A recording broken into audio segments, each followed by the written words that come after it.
राधा राधा राधा राधा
भक्तन की श्री वृंदावन धाम की सतगुरुदेव भगवान की।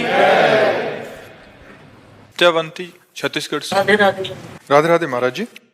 महाराज जी मेरी एक जिज्ञासा है, कृपया समाधान कीजिए। यदि किसी परिवार में किसी युवा बालक बालिका की आकस्मिक मृत्यु हो जाती है तो क्या वो आत्मा पुनः उसी परिवार में जन्म ले सकती है? क्या अब ये ऐसा तो भगवान निर्णय बता सकते हैं कि उसका क्या संयोग बैठेगा। अब इसके हम त्रिकालज्ञ तो है नहीं।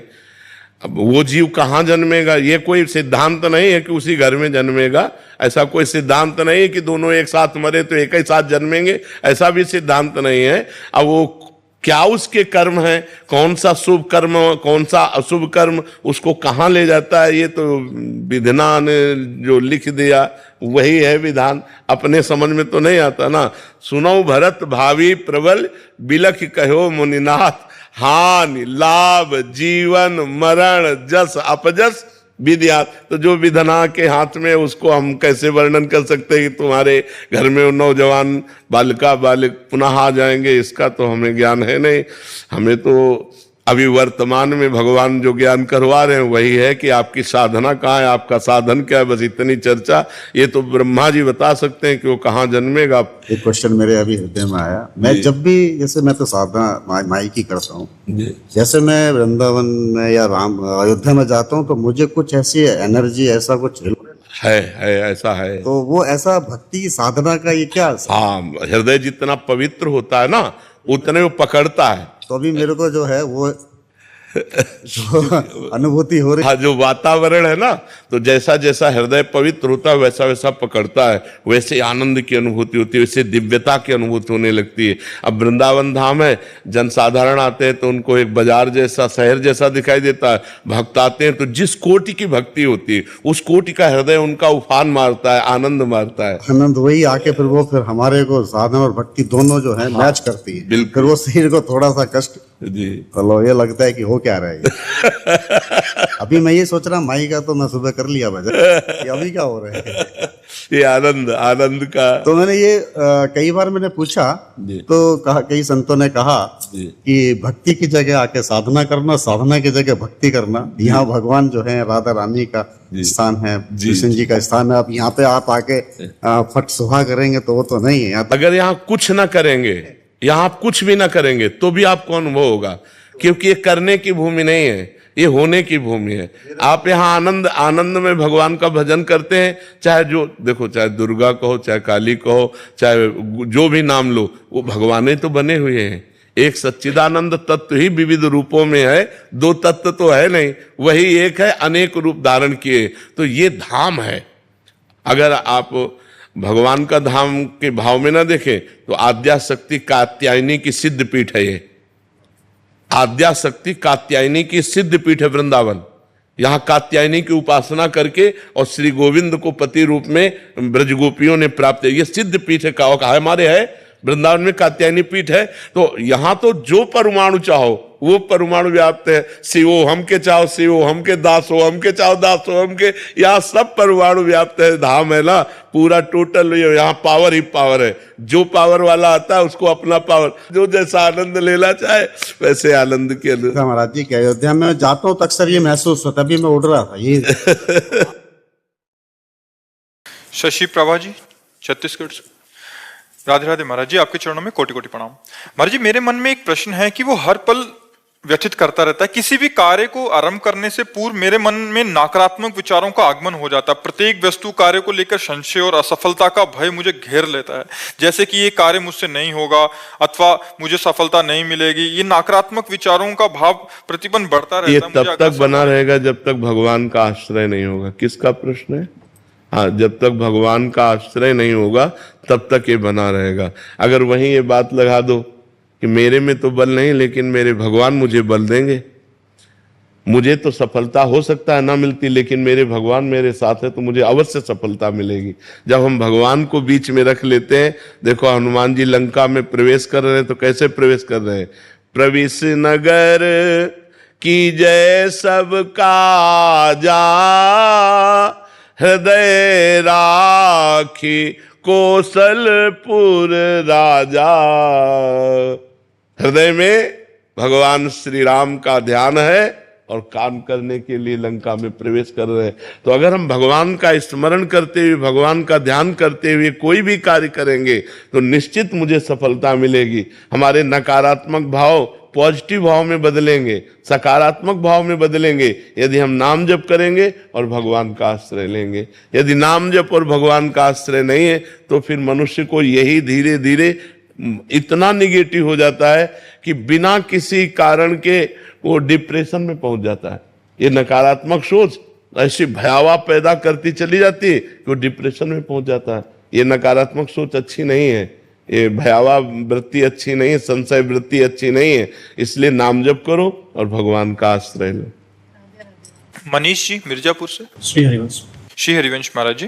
महाराज जी, सेवक वाणी जी में लिखा है कि जो हरिवंश तजो भजो और ही तो मोहि श्री हरिवंश दुहाई। महाराज जी, आपने भी बताया था कि श्री जी की असीम कृपा तब होती है जब कोई भी मतलब धर्म उपासना के बारे में सुन पाता है। तो महाराज जी इसमें ये कह रहे हैं कि इसमें अनन्यता का भाव है, तो क्या अनन्यता का मतलब ये है कि कहीं और सुनने या जानना भी नहीं अपराध लगेगा? नहीं, अपराध तो नहीं लगेगा। स्वप्न में भी किसी और की सूरत नहीं।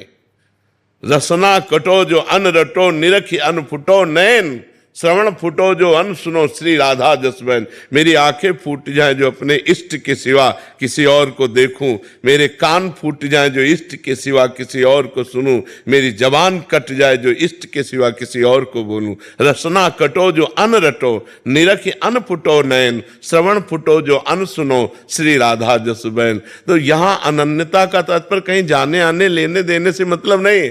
अपने प्यारे के सिवा कोई है ही नहीं, अपने प्यारे के सिवा कोई है ही नहीं। हमारे नेत्रों में हमारे प्रीतम बस गए तो जित देखूं तित श्याममयी। गोपीजन जिधर दृष्टि डालती है श्याम ही श्याम नजर आते, श्याम ही श्याम नजर आते। दूसरा कोई है ही नहीं बच्चा, दूसरा कोई हो तब ना देखें, अपना प्रीतम ही है। प्रीतम के सिवा सो अनन्य गति जाके असमति न टरे हनुमंत। मैं सेवक सचराचर रूप स्वामी भगवंत। मेरे इष्ट देव ही सब रूपों में विराजमान है, कोई दूसरा नहीं विराजमान है। दूसरा हो तब ना देखे ना। आज अनन्यता कैसे आई? नाम जप करो, भगवान का चरित्र सुनो और भगवान के अनन्य भक्तों का संग करो। प्रेम, अनन्यता, भक्ति ये तभी आती है जब भगवान के भक्तों का संग हो। भक्त संग के बिना ये रंग नहीं चढ़ता है।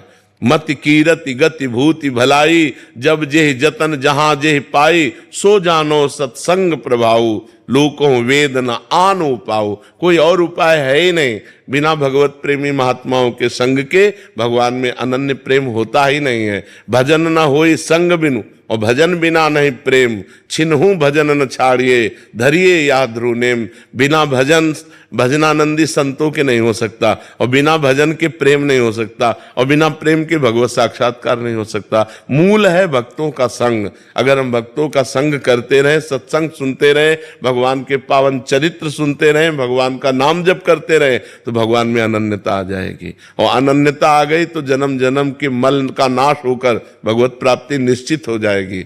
भगवान अनन्यता देखते हैं। अनन्यश्चिन्तयन्तो माम अनन्य चेता सततम। अनन्यता की भगवान ने मांग की है। हम पे तो कृपा हो गई है वृंदावन। बिल्कुल, हाँ बिल्कुल कृपा है, ऐसा ही स्वीकार करना चाहिए। अब खूब नाम जप करना चाहिए, भगवान के चरित्र सुनो। जितना चरित्र सुनोगे, भगवान की कथा जितना सुनोगे, उतनी जल्दी हृदय पावन होगा। ये हम तुम्हें अनुभव की बात बताते हैं। सब साधनों में श्रेष्ठ भगवान का पावन चरित्र है, भक्तों के पावन चरित्र है, उनसे एकदम हृदय में भगवत प्रेम प्रकट होता है। मथुरा की ब्राह्मण पत्नियों ने कोई साधन नहीं किया था, उनके पतियों ने हर शास्त्रीय साधन किए थे, लेकिन उनके हृदय में भगवान के प्रति भगवत भाव भी नहीं था, पतियों के प्रति। और पत्नियों में ठसाठस भगवत प्रेम भर गया था, क्योंकि वृंदावन की पुष्प लेकर के मालिनी जाती है, आज लाला ने ऐसी पोशाक पहनी थी, आज लाला ने अघासुर को मारा, आज लाला ने ये लीला की। सुन सुन के भगवान के चरित्र, उनके हृदय में भगवान के मिलन की चाह पैदा हो गई, जो बड़ी दुर्लभ है। और उसी चाह को पूर्ण करने के लिए एक दिन भगवान ने लीला रची कि जहां रोज जाते थे उधर गौवें न लेकर के मथुरा की तरफ गौवें लाए, तो छाछ आई नहीं। खान पान के लिए सखाओं को भूख लगी, तो उन्होंने कन्हैया से कहा, तुमने बड़े बड़े राक्षसों को मारा, ये भूख हमें मार रही है, इसकी व्यवस्था तो करो। तो भगवान ने कहा, यहीं समीप में ब्राह्मण यज्ञ कर रहे हैं, उनको जाओ दंडवत करो, उनसे कहो श्री कृष्ण बलराम आए हैं और वो कुछ भोजन चाहते हैं, वो तुम्हें दे देंगे। वो गए, ब्राह्मणों को साष्टांग दंडवत किया और कहा, जय जय, श्री कृष्ण बलराम जी आए हैं और कुछ भोजन की। वो हेरे भी नहीं, ब्राह्मण हेरे भी नहीं, जवाब भी नहीं दिया, क्योंकि उन्होंने देख लिया कि तो ग्वाले हैं। लौट कर गए, बोले प्रभु इतने कठोर आदमियों के पास भेजा, वो तो देखे भी नहीं हमारी तरफ। भगवान ने कहा, निराश नहीं होना चाहिए, सफलता हाथ उसी के लगती है जो प्रयासरत रहता है। जाओ, अब की बार तो उनकी पत्नियों से कहो। तो उनका प्रभु पति हेरे ले तो पत्नियां कैसे दे देंगी? उनका नहीं, पत्नियों को हमारी कथा के प्रभाव से हमारा परिचय प्राप्त है। जे ही जाकर दंडवत किया और कहा, श्री कृष्ण बलराम भूखे हैं। अरे बस जैसे बाढ़ उमड़ गई हो, तो बाढ़ के पानी को कोई जैसे रोक नहीं सकता। जो सरिता सावन जल उमगत, सन्मुख सिंध सिधारे, प्रीति न काहू की कान विचारे। हृदय की प्रीति ने उफान भरा और सुंदर थालों में भोग सजाया, और किसी की कोई परवाह न करके श्री कृष्ण बलराम के समीप पहुंच गई और उनको भोग पाया। रत्नावती जी ने कोई और साधन नहीं, दासी के मुख से भगवत चरित्र सुन करके महान प्रेमी बन गए। तो भगवान के पावन चरित्रों के श्रवण करने से, भक्तों के पावन चरित्रों के श्रवण करने से जितनी जल्दी हृदय के मल का नाश होता है, उतनी जल्दी और किसी साधन से होता नहीं है।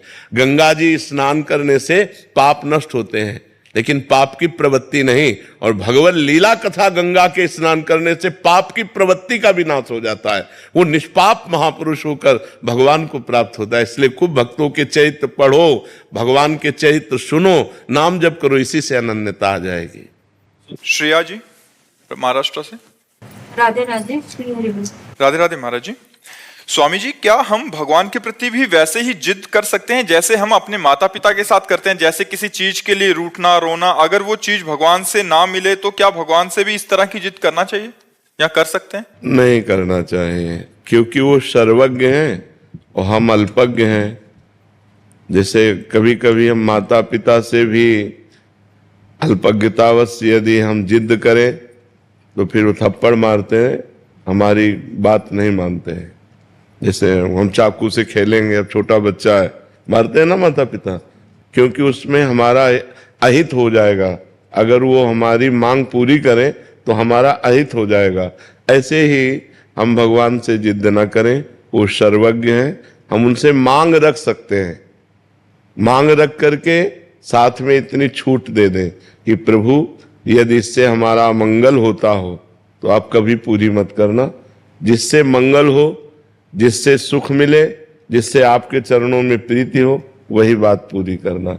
भगवान से मांग सकते हैं लेकिन जिद नहीं कर सकते। अगर जिद करोगे तो देखा ना, बच्चा जब ज्यादा जिद करता है तो उसका उपाय क्या होता है? अपने प्रभु से सर्वज्ञ हैं और बहुत प्यार करने वाले हैं, हम मांग सकते हैं, लेकिन मांग तभी पूरी होगी, ध्यान रखना, जब अपनापन प्रभु में हो या उतनी तपस्या हो। ऐसे नहीं पूरी होगी। नहीं तो ऐसे सब मांग करके देख लो, बोला पूरी होती है क्या? उतना अनुष्ठान हो, उतनी तपस्या हो, जितना मांग रहे हो तो पूरी हो जाएगी। या प्रभु से बहुत प्यार है तो पूरी हो जाएगी।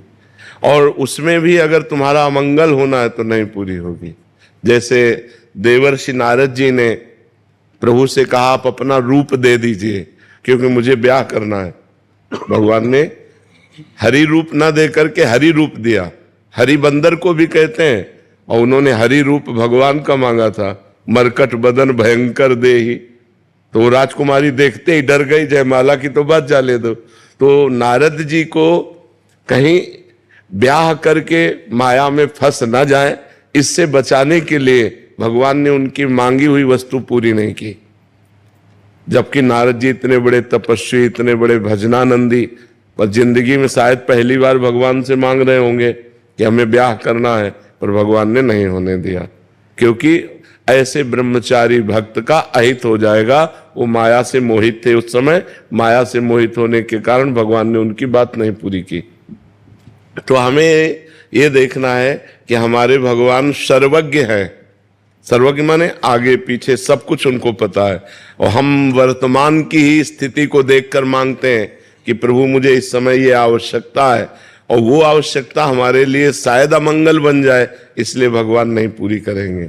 और कामनाएं दो तरह से पूरी होती हैं, एक भगवान से संबंध रखकर मांगना, और एक अपनी तपस्या और भजन के बल से कामना पूर्ति कराना। अगर दोनों में से एक भी नहीं है तो कामना पूर्ति नहीं होगी, चाहे जितना भगवान से मांगो आप। जी सिद्धि मित्तल जी। राधे राधे। राधे राधे महाराज जी। महाराज जी, माला से जपना और हर समय उठते बैठते जपना, क्या दोनों का समान फल है? अगर माला का नियम नहीं लिया पर उठते बैठते नाम जप मन में चलता रहा तो उससे भी उद्धार होएगा? शायद नहीं, उद्धार की तो सवाल ही नहीं। ये तो बहुत सिद्ध पद्धति है। ये तो माला से भी श्रेष्ठ पद्धति है। श्वासों की माला से यदि हम प्रभु का नाम जपने लगे, उठते बैठते चलते फिरते, यही मतलब आखिरी स्थिति यही होती है कि माला रख जाता है, चिंतन चल रहा है। पर इसमें देखना है कहीं मन हमारा धोखेबाजी तो नहीं कर रहा कि माला से है तो अब 108 माला अगर हमने माला पकड़ ली तो 108 बार नाम तो जपना ही पड़ेगा। पूरी माला करने के लिए 108 बार, अब उसमें मन भागे चाहे जो कुछ हो, नाम जप करना। तो अगर हम नए साधक हैं, अभी प्रारंभ, तो हमको गणना से जप करना चाहिए कि हम 50,000 जप किए, आज 60,000 जप किए, आज 70,000 जप किए। अगर मन हमारा ईमानदारी से भजन में उठते बैठते चलते फिरते लग रहा है तो बहुत अच्छी पद्धति है।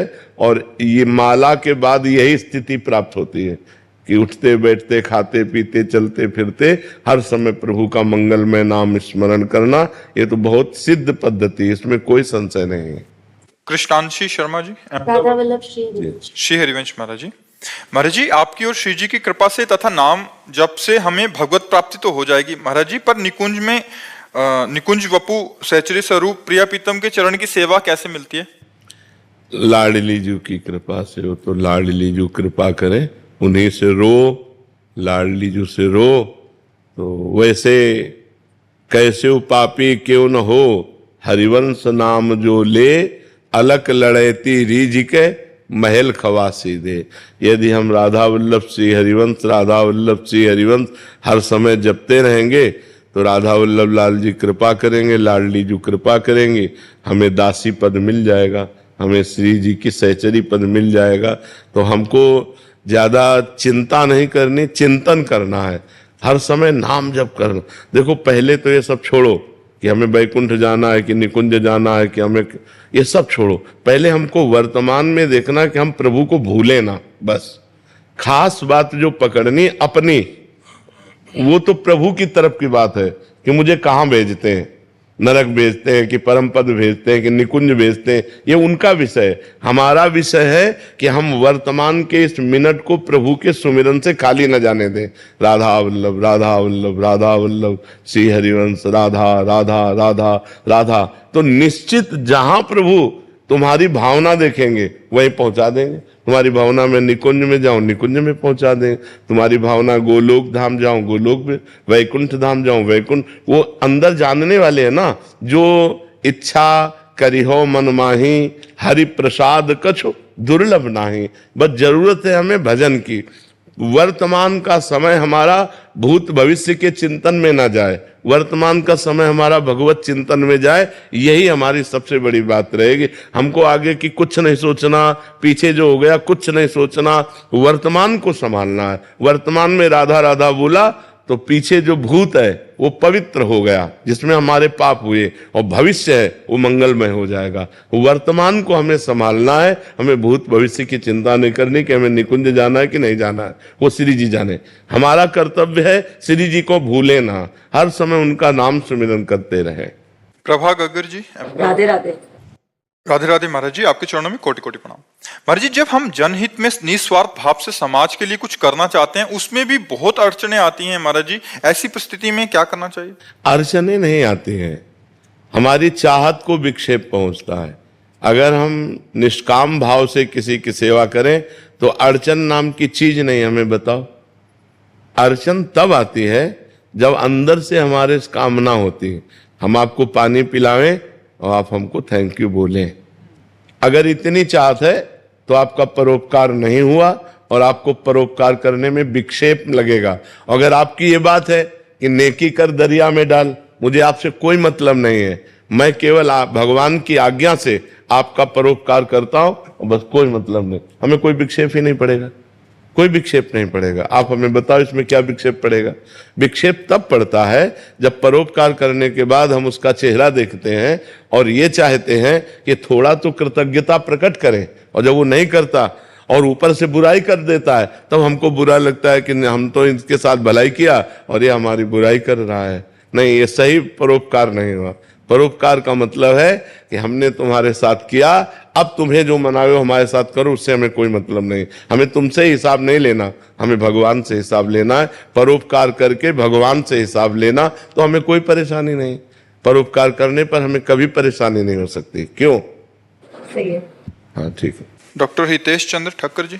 राधे राधे महाराज जी। महाराज जी, आप कह रहे हैं कि आपका एक छोटा सा हॉस्पिटल है, वहाँ मतलब ये बहुत कम शुल्क में इलाज करते हैं और निराधार महिलाओं के रहने और खान पान की व्यवस्था भी करते हैं। महाराज जी कह रहे हैं कि कहीं से भी हेल्प नहीं लेते, बस ठाकुर जी को चिट्ठी डाल देते हैं, कोई खुद से आके हेल्प कर देता तो कर देते हैं। महाराज जी, कभी कभी लगता है कि डर भी लगता है कि जब हमें जरूरत पड़ेगी तो हम मदद कैसे मांगेंगे, या मतलब जरूरत ऐसी कभी स्थिति, अभी कभी ऐसी स्थिति ही नहीं आएगी।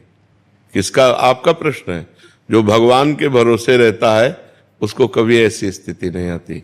जो किसी से हेल्प नहीं मांगता, एकमात्र भगवान का भरोसा रखता है, उसको जब जरूरत पड़ती है तो स्वयं भगवान निर्वाह करते हैं। ये हम अपनी अनुभव की बात कहते हैं। अन मांगे आगे आवेगो, जो पल लागे पल को, श्री स्वामी हरिदास जी कहते हैं। यदि बिहारी जी का भरोसा है, यदि प्रभु का भरोसा है, तो बिना मांगे व्यवस्था हो जाएगी। और जब आवश्यकता है, कोई नहीं दे रहा, उस समय भगवान पूरा करेंगे। और कैसे पूरा करते हैं? वो करुणा निदान है, कोई न कोई खेल रच देते हैं और वो सब व्यवस्था बन जाती है। ठीक है ना? हाँ, आप चिंता मत करना, भगवान के ही भरोसे रहना। और वो लक्ष्मीपति हैं, वो महाईश्वर के स्वामी हैं, वो जब चाहेंगे जो चाहेंगे वो व्यवस्था कर देंगे। ये न सोचो कि उस समय हमारी व्यवस्था कैसे होगी, तो निराश मत हो। जब कभी ऐसी बात हो तो भगवान की तरफ देखना, और न जाने कहाँ से व्यवस्था कर देंगे, समझ में भी नहीं आएगा, आपको परेशानी भी नहीं पड़ेगी, व्यवस्था हो जाएगी। निहारिका मिश्रा जी उड़ीसा से।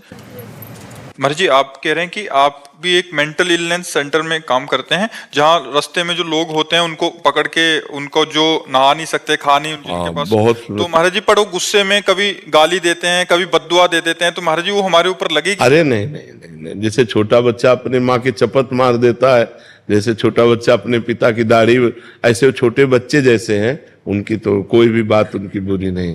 उनको स्नान, ये बहुत हम प्रणाम करते हैं आपको, जो गली कूचों में वृद्धजन पड़े हैं, जिन विक्षिप्त हो चुके हैं, जो असमर्थ हैं, अगर उनकी वास्तविक सेवा आप करते हैं तो आप धन्य हैं। ये भगवत प्राप्ति के योग्य साधन है। नाम जप कीजिए और उनमें भगवत भावना से आराधना कीजिए। उनकी कोई भी बुरी बात आपके ऊपर बुरा नहीं करेगी, क्योंकि आप परोपकार कर रहे हैं, आप बहुत मंगल कर रहे हैं। और ऐसा हमें लगता है प्रत्येक प्राणी के हृदय में ऐसी दया भावना होनी चाहिए कि गली कूचे फुटपाथ में जो लोग पड़े हैं उनको भोजन दे दे, औषधि दे दे, वस्त्र दे दे। अगर अच्छा धन हो तो एक मकान बना दे, 150 उसमें बिस्तर डाल दे, और ऐसे 150 वयोवृद्धों को ला के रखे। आजकल बड़ी अव्यवस्था है। जवान जवान लड़के पढ़ा लिखा करके किया, वो विदेश चले गए, बूढ़े माता पिता कोई सेवा करने वाला नहीं। अगर वो अपने हैं भी तो मार थप्पड़ घर के बाहर निकाल दिए। धिक्कार है ऐसे पुत्र को, धिक्कार है ऐसे जवानी और धन को कि जो अपनी माँ के साथ ऐसा व्यवहार करे। प्रायः वैसा ही करते हैं, उनको गाली देते हैं, उनको मारते हैं, या अनाथालय में छोड़े आए या फुटपाथ में छोड़ दिए, जो असमर्थ एकदम है। अगर ऐसे लोगों की सेवा बन जाए तो साक्षात भगवान की सेवा है। वृद्धों की सेवा, बहुत बीमारों की सेवा, ये बहुत लाभदायक है, सबको करना चाहिए। जब जहां जिसको अवसर मिले करना चाहिए। इससे समस्त पाप नष्ट हो जाते हैं और भगवान की कृपा प्राप्त होती है। जी। लता गौतम जी, दिल्ली से। गुरुदेव, आपके चरणों में कोटि कोटि प्रणाम। महाराज जी, आप कह रहे हैं कि आपके पति ने किसी से 50,000 की धनराशि ली थी 22 वर्ष पहले, बट जिनसे ली थी वो व्यक्ति कोरोना में चले गए, और मेरे पति भी 1 साल पहले नारायण धाम को चले गए। महाराज जी, अब समझ नहीं आ रहा, उन व्यक्ति का कहीं परिचय नहीं है, बट उस धन का अभी मेरे को चुकाना चाहिए, और किस स्वरूप में? हाँ, गौ सेवा में दे देना चाहिए। गौशाला में गौ सेवा में दे देनी चाहिए, तो वो उनको प्राप्त हो जाएगा। उनका नाम लेके दे दें? हाँ, उनका नाम जिनको देना है ना, उनकी भावना करके गौ सेवा में दे दो। वो सरकारी गौ सेवा भगवान की सेवा है ना, वो भगवान के पास पहुंचेगा, भगवान उनको देंगे, आप ऋण मुक्त हो जाएंगी अगर गौ सेवा में दे दीजिए। जहां गौशाला हो, गौ सेवा होती हो, वहां चारा पानी ऐसे पवा दीजिए। चारा ले जाके पवा दीजिए या पैसा दे दीजिए, वो अपने अनुसार प्रयोग कर लेंगे। सत्येंद्र कुमार जी। राधे राधे। राधे राधे महाराज जी। महाराज जी, मेरा मन हमेशा चलायमान रहता है। सबका मन चलायमान रहता है, तुम्हारा ही थोड़ी, तुम्हारा ही अकेले थोड़ी, सबका विश्व में सबका चलायमान रहता है। रुकता उसी का है जो योगी है, जो भजनानंदी है, जो भक्त है, वही मन को रोक पाता नहीं। सबका मन चलायमान रहता है। जी महाराज जी, बस वही था कि वो कैसे काबू में आएगा। सबका मन चलायमान रहता है, उसको भजन के द्वारा रोका जाता है। खूब नाम जप करो, धीरे धीरे मन लगने लगेगा, मन शांत होने लगेगा। अपवित्र मन चंचल मन, पवित्र मन शांत मन। पवित्र कैसे होता है? परम पवित्र भगवान का नाम, राम कृष्ण हरि राधा राधा राधा। जितना नाम जप करोगे उतना मन पवित्र होगा, जितना पवित्र होगा उतना शांत होता जाएगा। सबका मन अशांत है, सब चंचल है, सब कामना से युक्त है। वही बच सकता है जो भजन कर रहा है। जितना नाम जप कर रहा है, मन शांत है, मन भगवान में लगा हुआ है, हृदय आनंद से युक्त है। इससे बढ़िया स्थिति क्या हो सकती है? इसलिए नाम जप करो। ठीक है। श्री हरिवंश महाराज जी। महाराज जी, मेरा सवाल यह है कि जब उपासक गलत संगति या व्यभिचार में फंसकर भटक जाता है, तब उसे अपनी गलतियों का एहसास होने के बाद श्री जी की कृपा से भजन तो बनता है, पर वैसा भजन, वैसा प्रेम, वैसा और बढ़ाते चले जाओ, और बढ़ाते चले जाओ भजन, तो तुम्हारे पाप का नाश करता चला जाएगा। जैसा पहले होता था उससे भी अच्छा होने लगेगा। लगे रहो। जैसे कभी कभी गलती हो जाती है, सबसे हो जाती है, तो जहां गलती हुई तहां मन मलिन हुआ, जहां मन मलिन हुआ तहां भजन में नहीं लगेगा।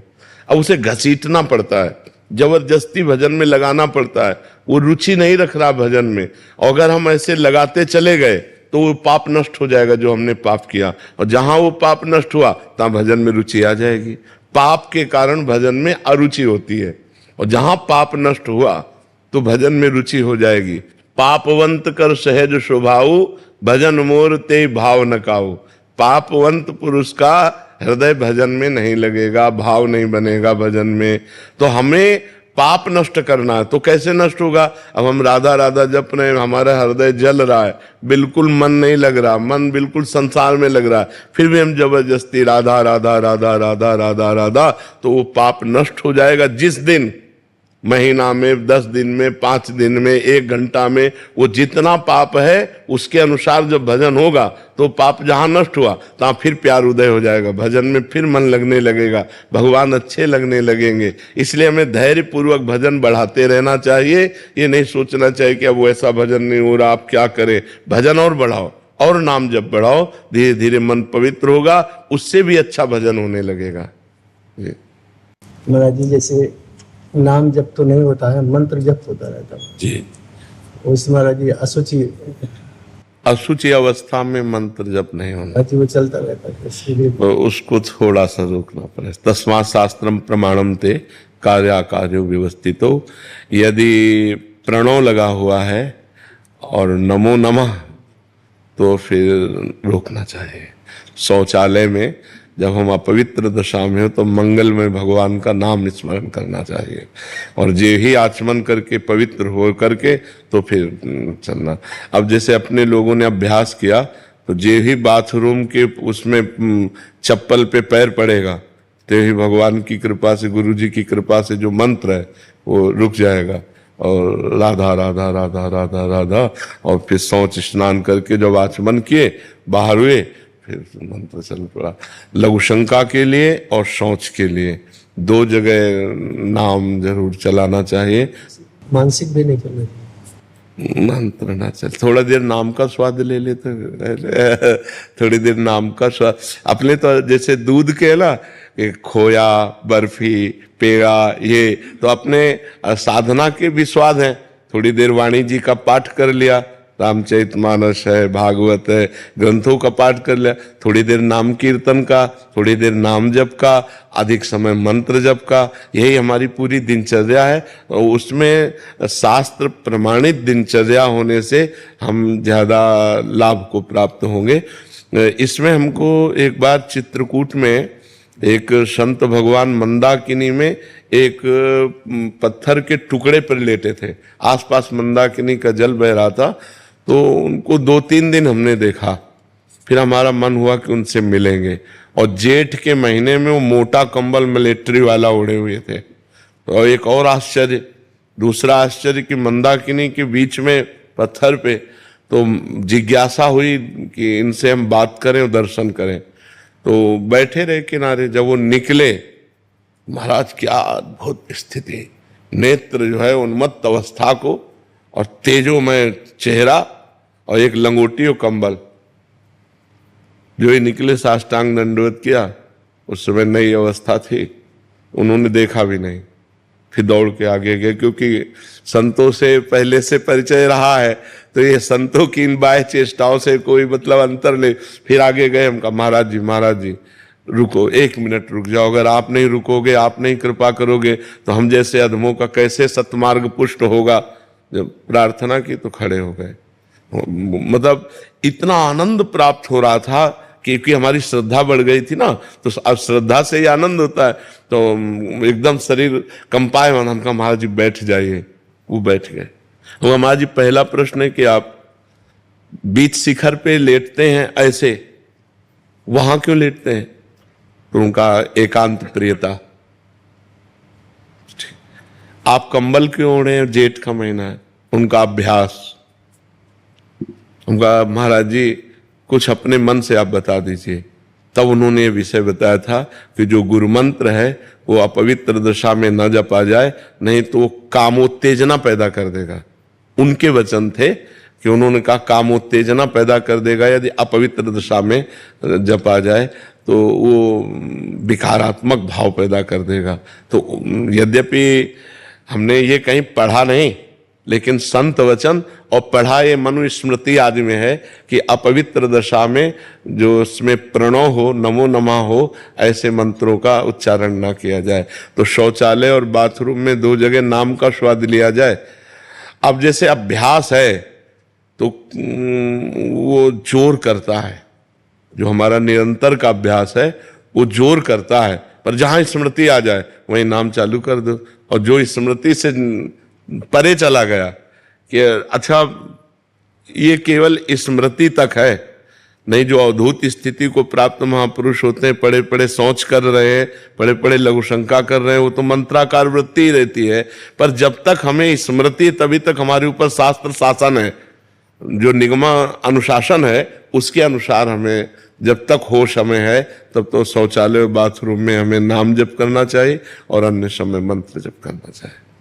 राधे राधे। महाराज जी, आप कह रहे हैं कि आपकी बचपन में किसी से दोस्ती हो गई थी, फिर 7-8 साल बहुत गलत आचरण हुए और फिर कहते हैं कि अरे अब डिप्रेशन में चले गए, फिर आत्म करने पर आपका सत्संग सुना तो मन में बहुत वो आया, फिर बहुत सारी गलतियां जो हुई, अब इतना ज्यादा डिप्रेशन में चले गई हूँ कि हर समय लगता है कि अपने आप को भी मतलब माफ नहीं कर पा रही, ऐसी गलतियां हो गई।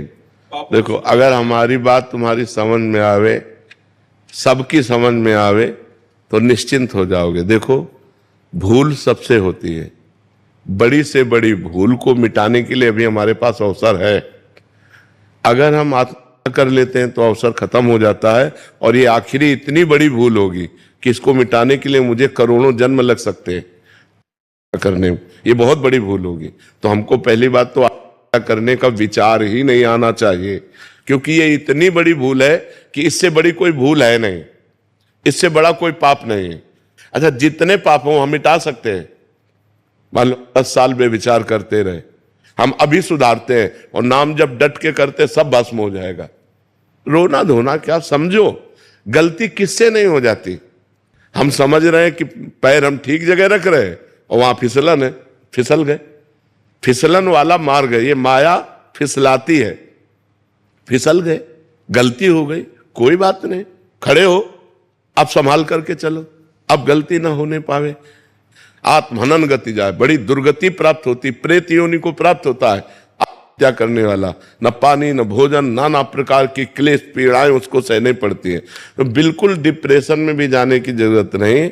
हमारे द्वारा जो शारीरिक गलतियां होती हैं, ये हमारे पूर्व जन्म की वासनाएं हैं। इनको नष्ट करने के लिए हमको मजबूत होना चाहिए, टूटना नहीं चाहिए। 100 बार हम हार जाएं, 1000 बार हार जाएं, तो भी हम कोशिश करेंगे उठकर खड़े होकर चलने की।